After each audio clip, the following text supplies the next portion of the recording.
Hey friends, how's it going? I'm tired, as you would expect from a long day's work, but I wanted to continue sharing music. I'm going to be doing some gigging here pretty soon, so there will be some time that I won't be at home, as it were. We'll be playing in South by Southwest, and got some other shows coming up in Chicago and stuff. But I wanted to start to share some of what I consider part of my alternative slash indie, a part of my collection. I've been following music in the underground since it was called underground music. Back in the 60s, when hippie and rock and psychedelia was just, starting to take shape. It was the first time that the idea of an alternative scene other than just mainstream rock started to really emerge, and the word was underground. And then in the late 70s moving into the 80s, it turned into alternative, and then the word indie in the 90s. But for me it's a continuum, and so i'm I have so much independent music that I just started to go through the A's and the B's and just pick out some things to share. um, that and to start with sharing, I bought the new R.E.M today. You see the smile on my face. I've listened to side one almost all the way through, and it's fantastic. I haven't heard the guys sound this vital in ages. R.E.M are back on the block, y'all. Sounds great, and that's what I'm playing in the background. So,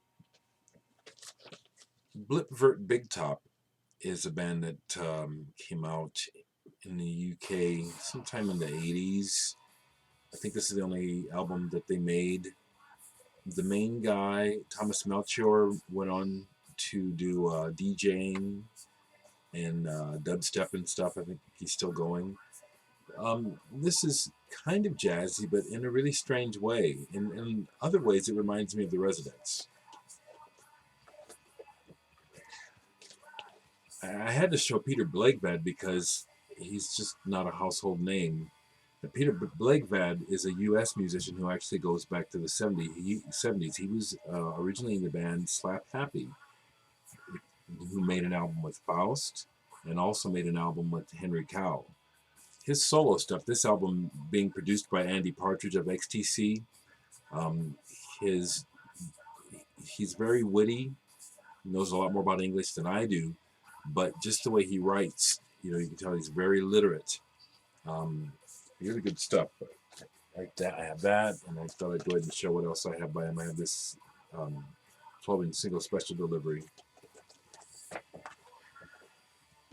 Martin BC put out this. I think this is his only solo album, but he was, and maybe still is the person that started BC Studios in New York. Everyone from Eno to John Zorn have recorded there. But this is a solo album that he did that's really cool. It includes some Native American chanting, maybe not Native American, but maybe from South America, Argentina, or something like that. But Fred Frith is on here. Lee Ronaldo of Sonic Youth is on here. This is this is really quite a trip. It really draws you in pretty much right away. It's hard to describe. It's really good. Going back to the 80s, a name that is not a household name, but I want to shout out to him, Carl Biscuit. He's from France. He was on the Cram Discs label. This is 1984. And kind of an electronic pop thing. Members of Aksak Mobul and Tuxedo Moon guest on this album. It's pretty cool. I actually have another one of his records, Fatal Reverie, Carl Biscuit. I think this one is also on Cram Discs. Yeah, this is some good stuff. Going back to the end of the 70s, I believe, is the band Bethnal. They were a punk rock band that did a really blistering version of Baba O'Reilly, and this is a single by them, Dangerous Times. The story behind this record, which is damaged at the top from a cat, is, I hope this never happens to one of you, in that you lose a friend, but in the year 1999 I lost a friend to cancer, and he actually willed his collection of records to myself and another of his best friends. But a bunch of the collection, which was good stuff, was damaged from the cats. He was not doing well, and anyway. Bond Berglund, Unearthed. This is the guitarist from the band Factrix. He was also in a band called Sakara Dogs. This is an interesting mixture of dark, almost gothness with Indian tabla and Eastern rhythm things going on. Pretty cool. Here's a band that I could talk about for a while. Nemesis, spelled Mnemonis. Nemesis. They turned into the band Biota, Biota, and this is Nemesis album Biota. They were a musical collective out of Colorado, and like no other band, you know.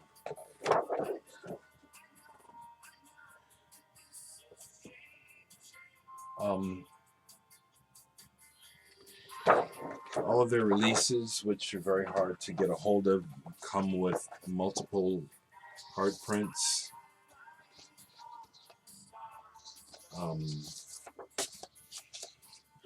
There's a methodology to the way that they set up the music that they play. Much of it doesn't really end up sounding like music, and they use things like small battery-powered devices to create these sounds. And when I discovered this band, it was really like nothing I'd ever heard at the time, and that's what I'm always listening for. I'm so sorry about my records over the years getting damaged like this, but you know how it goes. Nemesis, they morphed into this next. I have a couple more of their albums under the name of Biota. Possibly this would be an album that you might come across. Tinct. Once again, really hard to describe, but not just noise, and a very delicate approach to the way that they put the music and the sounds together. Excuse me for doing that. Wow, I don't know what else to say. This is some really intense listening. I also have The Bellowing Room by Biota. This one is limited edition on Recommended Records, the label out of England that was started and still run to this day by Chris Cutler, the drummer from Art Bears and Henry Cow. This is some really incredible sound work and just some amazing stuff. And I have one more of their albums, Rackabones, and this cover, which is just this really highly detailed drawing that just goes on and on. This is exactly what the music sounds like, or should I say, this is exactly where the sound takes you.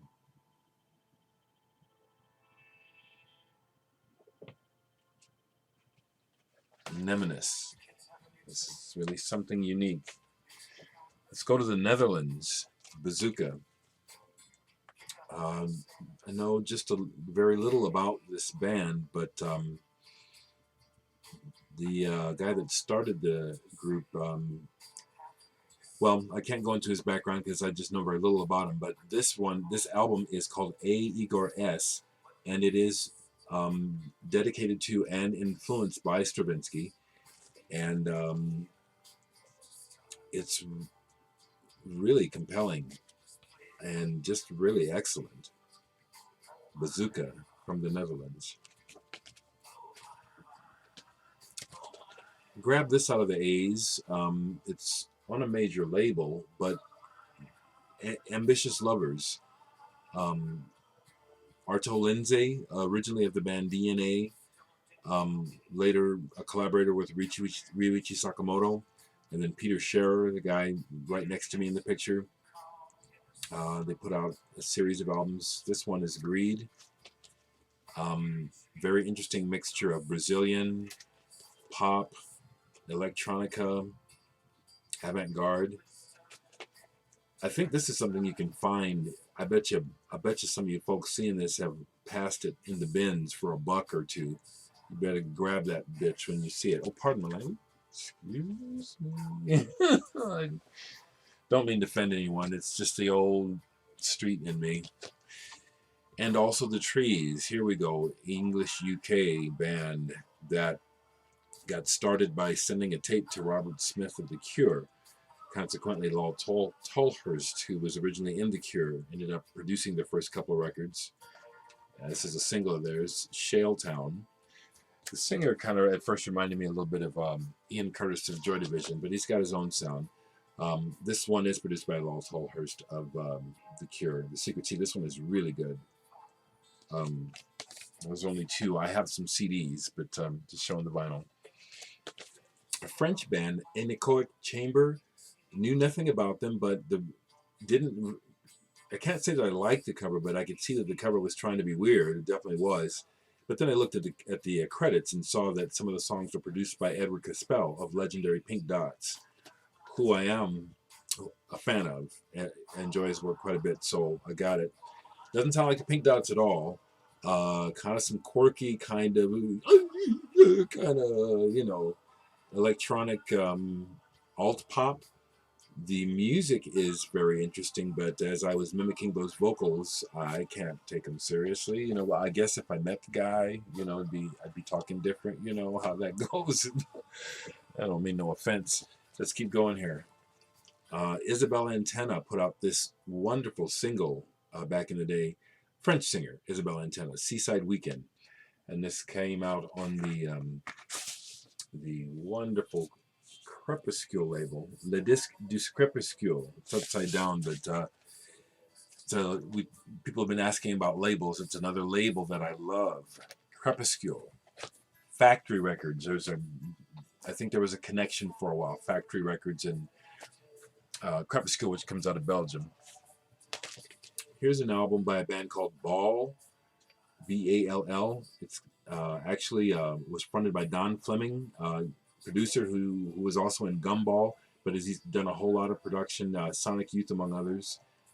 This is grunge for sure. Is that Daniel Licht?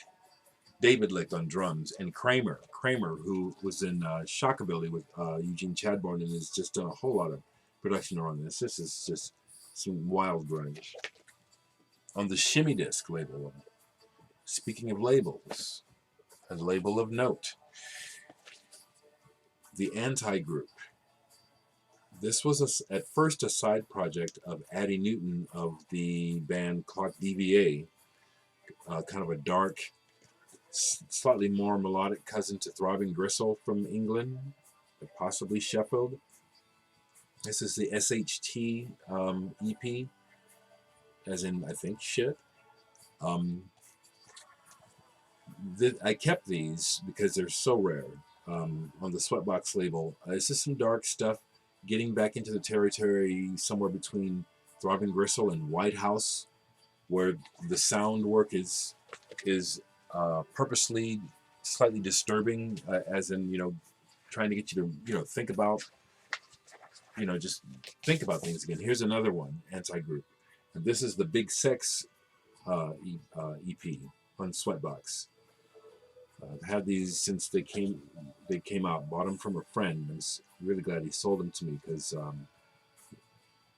I have seen these a couple times, but they're pretty rare and very interesting listening. And then this is the final one that I have, Ha Zulu, and probably the most intense of them, as I try to show you in the light the way the covers are embossed or debossed or however, raised, and that's how you see the information. again on Sweatbox. Some very interesting stuff. Time period wise, I think we're talking late 80s. I see I'm going on here, but I'm going to keep going because I want to get to A.R.Kane, a couple of brothers from England who were way ahead of the game when it came to dream pop and even a bit of shoegaze. This is their album, I believe this is called I, with their best known song, A Love from Outer Space, double album on Rough Trade. Really nice packaging with this band that you have to flip off to play. I've also got